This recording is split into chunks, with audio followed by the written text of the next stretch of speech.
So my name's Chris Orr, and I'm part of the awesome exhibits team here at the Santa Barbara Museum of Natural History. And I focus on the blue whale exhibit, one of possibly 5 real bone blue whale exhibits outdoors in existence.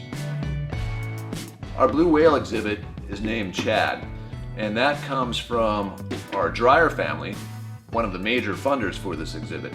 Most of the men in their family have been somewhere in their name Chad, and they wanted that part of their history with the museum.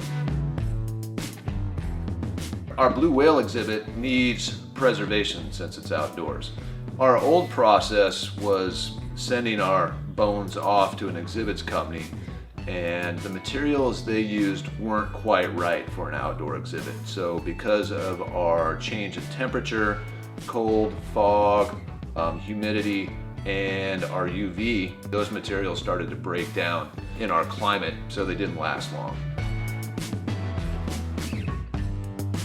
I became involved because one of the previous exhibits directors knew I had materials experience from the prosthetics industry. He figured a completely different process needed to be used outside. So he asked me, can you come up with something to help us preserve our bones? And that's what we worked on. So we're using materials that are regularly used to create prosthetic limbs and sockets that last for years and are incredibly strong for amputees. Here at the museum, we came up with a completely new process to preserve our outdoor bones, which includes sleeving the bones in some carbon fiber-like material and then epoxying them under vacuum with a UV-resistant epoxy, which we did not have before.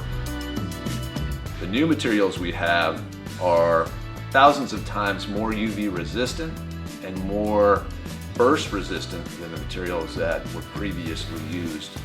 Our hopes is that instead of our materials lasting only a couple years, that we get 20 years at least out of the materials that we're now putting onto our blue whale exhibit.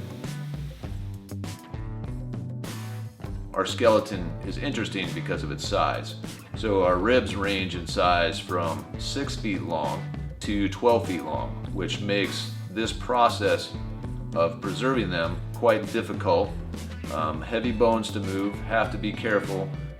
And then we have the whale skull also, which weighs many tons, and we're not going to be able to take down off of the exhibit like we're doing with the ribs.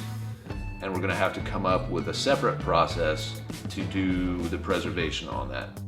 We'll probably be using similar or the same materials, but since we have to do the preservation and work in place, it's going to be a little more involved. It's going to be like the Golden Gate Bridge.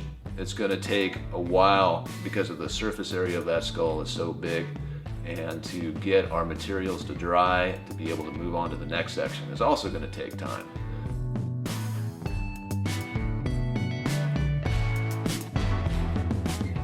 Did you ever think that you'd be doing a job like this? Yeah. Having an arts background and a science background, I didn't think I would be working on an 80-foot blue whale skeleton named Chad, but it fits right into the materials, the shaping, and the craftsmanship stuff that I really enjoy doing.